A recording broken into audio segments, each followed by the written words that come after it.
معزز سامعین گرامی قدر، آج ہر طرف آج بھی صرف اور صرف مساجد کو ٹارگٹ کیا جا رہا ہے۔ شیطان نے ایسا وسوسہ ڈالا ہے۔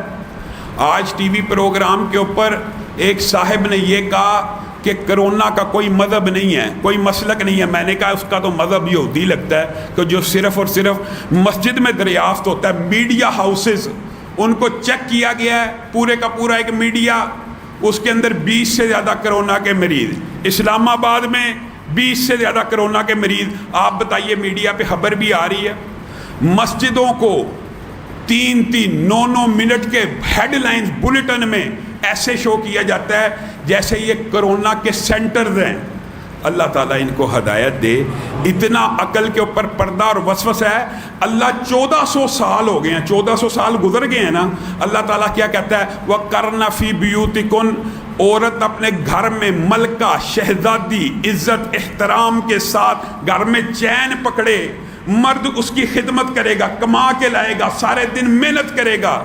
وہ عورت اللہ کے حکم سے گھر میں نہیں ٹکی۔ WHO نے کہا آئسولیشن کر لو، وائرس حملہ کر دے گا، گھر میں چھپ گئی ہے۔ ان کا رب اللہ ہے کہ WHO ہے؟ یقین مانیے، یقین مانیے، اس کے اندر بعض ڈاکٹرز کا بھی کردار بڑا نیگیٹو ہے۔ میں اپنے ڈاکٹرز کی بات نہیں کرتا، ماشاءاللہ ہمارے دوست ساتھی ڈاکٹر یہاں پہ وافر بیٹھے ہوئے ہیں، لیکن انہوں نے بھی لوگوں کی صحیح رہنمائی نہیں کی۔ حیران کن بات یہ ہے، آج WHO کو رب بنانا ہے، یہ رب بنانا ہے۔ عورت گھر میں نہیں تھی ٹکی، WHO نے کہا ٹک گئی۔ اور دکھ اور افسوس کی بات، پھر آج ڈاکٹر نے بیٹھ کے اس بات کی تصدیق کی ہے، جو زندہ انسان ہوتا ہے اس میں سے کرونا لگنے کا امکان زیادہ ہے۔ جب میت میں منتقل ہو جائے نا، نہ اس کا سانس چل رہا ہے، نہ اس کے اندر سے فلوئڈ نکل رہا ہے، اس میں سے کرونا لگنے کے امکانات بہت کم ہیں۔ پھر بھی آج ٹی وی کے اوپر بیٹھ کے ایک ڈاکٹر نے ہماری تائید کی کہ یہ ظلم ہو رہا ہے، میت سے تو کرونا لگنے کا کوئی امکان نہیں ہے۔ لیکن دوسری ڈاکٹر کیا کہہ رہی ہے؟ کہتی ہے سب سے زیادہ مشکل ہمیں میت ڈسپوز کرنے میں آ رہی ہے۔ معاذ اللہ، یہ اسلامی معاشرے کے اندر میت کو ڈسپوز کیا جاتا ہے۔ میت شاعر اسلام ہے، اس کی تغسیل ہوگی، اس کی تدفین ہوگی، اس کا عزت احترام جنازہ ہوگا۔ ہم نے یہ سروسز آفر بھی کی ہیں۔ کوئی مشکوک مریض ہو، ہمارے بچے جا کے نہانے کے لیے بھی تیار ہیں، جنازہ پڑھانے کے لیے بھی تیار ہیں۔ لیکن بدبختی ہے نا، WHO رب بن گیا ہے۔ وہ مفتی کفایت اللہ صاحب جنازہ پڑھانے گئے ہیں، ان کو گرفتار کر لی ہے۔ یہ افسوس اور دکھ کی بات ہے، ہمارے معاشرے کے اندر مساجد کے خلاف ایک خاص پروپیگنڈا کیا جا رہا ہے۔ اس لیے آپ نے ذمہ داری کا ثبوت دینا ہے۔ آپ ماسک پہن کے ہیں، سینیٹائزر موجود ہے، انشاءاللہ ہم گیٹ بھی لگوا رہے ہیں، ویسے مشین موجود ہے، ہم اپنی طرف سے تمام احتیاطی تدابیر کریں گے۔ لیکن یہ اگر سمجھ لیا گیا ہے کہ لا الہ الا اللہ پڑھنے والے مسلمانوں کے اوپر لا الہ الا اللہ کا حق نہیں ہے، یا لا الہ الا اللہ کا یہ مسلمان علماء اور عوام حق ادا نہیں کریں گے، یہ ان کی غلط فہمی ہے۔ اللہ کے فضل و کرم سے یہ رچنا ٹاؤن کا واقعہ، یہ کراچی کا واقعہ، حیرت انگیز واقعات سامنے آ رہے ہیں، عجیب و غریب۔ کیا واقعہ ہے؟ بندہ ہارٹ اٹیک سے مرا ہے، پولیس پوری انتظامیہ پوری ان کو بھی یہ فرنٹ لائن سولجرز ہیں، یہ فرنٹ لائن کے اوپر ڈاکٹرز پولیس ادارے لڑ رہے ہیں، لیکن یہ کیا طریقہ ہے؟ زبردستی سگنیچر کرا رہے ہیں، یہاں پہ لکھ دو کرونا کا مریض ہے، نہیں تو پوری فیملی کو گرفتار کر لیں گے، یہ کر دیں گے، وہ کر دیں گے، ڈرا دھمکا کے۔ یہ عینی شہادت ہے، یہ عین الیقین ہے۔ سکہ راوی ہے ہمارے عبید اللہ ارشد صاحب، انہوں نے بتایا اس طرح ہوا، وہ بندے اتنے مجبور ہوئے، انہوں نے کرونا کے اوپر سائن کر دیے، لیکن ایک شرط پہ کہ ہم جنازہ بھی پڑھائیں گے، نہلائیں۔ انہوں نے کہا تم جو مرضی کرو، بس سائن کر دو۔ وہ کراچی کے اندر چیف سیکرٹری نے کرونا کا ڈکلیئر مریض کا کرو پوسٹ مارٹم، نہیں نکلا۔ یہ کیا ہو رہا ہے؟ یہ ملک کے اندر کس قسم کی افراتفری ہے؟ میرے بھائیوں، اللہ معاف کرے، اللہ معاف کرے۔ میں یہ نہیں کہتا کہ اللہ تعالیٰ پاکستان کو محفوظ رکھے، اور محفوظ اللہ نے کر دیا بڑی حد تک۔ ابھی تک 240 سے زیادہ موات نہیں ہوئی، اللہ کا شکر ہے، اور ان 240 میں بھی مشکوک زیادہ ہیں۔ پاکستان کے اندر 2% بھی شرح اموات نہیں بنی، 2% بھی، 13,000 میں سے بھی 200 کے قریب فوت ہوئے ہیں، اور ان میں سے بھی اکثریت جعلی ہے، 2%۔ اور اس کے لیے آپ اسلامی شاعر کے اوپر حملہ کریں، ایسے مت کیجئے۔ اگر کوئی مسلمان فوت ہو جائے اس کی تغسیل بھی کریں، اس کی تدفین بھی کریں۔ معزز سامعین گرامی قدر، دل کی بیماریوں کے حوالے سے چند گزارشات آپ کے سامنے رکھ رہا تھا۔ دل کے حوالے سے ایک بہت اہم بات آج آپ کے سامنے رکھنا چاہتا ہوں۔ نظر کی حیا کے حوالے سے، پردے کے حوالے سے اکثر آپ کے سامنے گفتگو کو رکھ چکا ہوں، لیکن حیا صرف نظر کی نہیں ہے، حیا صرف پردے کی نہیں ہے، یہ بھی اہم موضوع ہے۔ جو باتیں انشاءاللہ اس میں اہم ہوں گی وہ بھی آپ کے سامنے رکھیں گے، لیکن حیا دل کے اندر پیدا ہو جانے سے دل پاک اور صاف ایسا ہوتا ہے کہ دل روشن ہو جاتا ہے، دل چمکنا شروع کر دیتا ہے۔ اور حیا ہونی کس سے چاہیے؟ سب سے پہلی بات حیا رب تعالیٰ کی ہونی چاہیے۔ یہ جو معاشرے کے اندر عورت مرد کی حیا یا رشتہ داروں کی حیا یہ بھی ہونی چاہیے، لیکن سب سے زیادہ حیا کا حقدار وہ رب ہے جو اپنے بندوں سے بھی حیا کرتا ہے۔ یہ رب کی بھی صفت ہے۔ صحیح حدیث کے اندر الفاظ ہیں، جب کوئی بندہ بھکاری بن کے، فقیر بن کے اپنے رب کی بارگاہ میں آ کے ایسے ہاتھ اٹھا لیتا ہے نا، تو رب کو یہ ہاتھ خالی لٹاتے ہوئے حیا آ جاتی ہے۔ رب اتنا رحمان ہے، رب اتنا حیادار ہے کہ میرے بندے نے، میری مخلوق نے میرے سامنے ہاتھ اگر پھیلا دیا ہے تو میرے پاس تو اتنے خزانے ہیں جن میں کمی واقعہ نہیں ہو سکتی، میں کیوں نہ اس کے ہاتھوں کو بھر دوں۔ بندہ کیا مانگ سکتا ہے اللہ سے؟ مانگے، جو جی چاہتا ہے اللہ سے مانگ لے۔ تمہارا رب حیادار ہے، اور اگر رب حیادار ہے تو مجھے اور آپ کو ان کی حیا نہیں کرنی چاہیے؟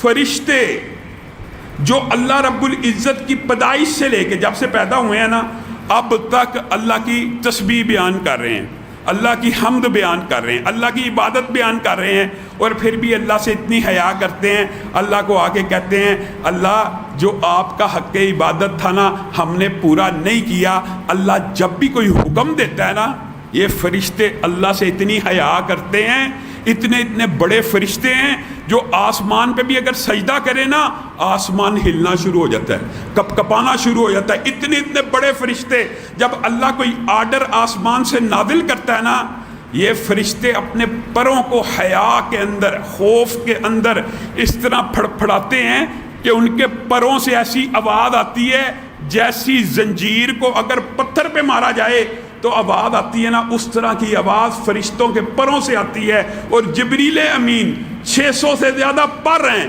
جب اللہ پیار سے بھی بلاتا ہے نا جبریل امین کو تو اللہ کی ایسی حیا کرتے ہیں، اللہ سے ایسے خوف زدہ ہوتے ہیں کہ وہ 600 پر سکڑتے بوری کے ایک ٹکڑے کے برابر رہ جاتے۔ اتنی شرم، اتنی حیا۔ ہمارے بابا آدم کو جنت سے نکال دیا گیا، زمین پہ آئے، 900 برس زمین پہ رہے، قبر میں گئے، آج تک ہزاروں برس گزر گئے ہیں۔ کل قیامت کا دن ہوگا، میں آپ اپنے ابا جان کے پاس جائیں گے کہ بابا جان اللہ سے کہیے حساب کتاب شروع کر دے، بڑا تنگی کا معاملہ آ گیا، بڑا آزمائش کا معاملہ آ گیا، بڑا مشکل کا معاملہ آ چکا ہے۔ تو آدم اس وقت اپنے بیٹوں کو، ہم سب کو کیا جواب دیں گے پتہ ہے؟ کہیں گے ایک غلطی کی تھی، اب رب کے سامنے کلام کرنے سے بھی حیا آتی ہے، نہیں کر سکتا۔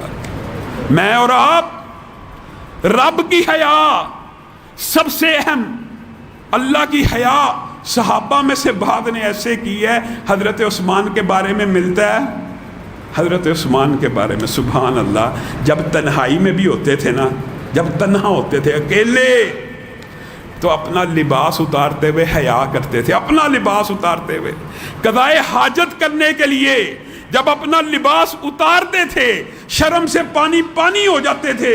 ان کے بارے میں صحیح روایات میں ملتا ہے کہ آپ اپنی آنکھوں کو بند کر لیا کرتے تھے، آپ نے خود اپنے آپ کو بھی دیکھنا گوارا نہیں تھا کیا، اتنی شرم و حیا والے تھے۔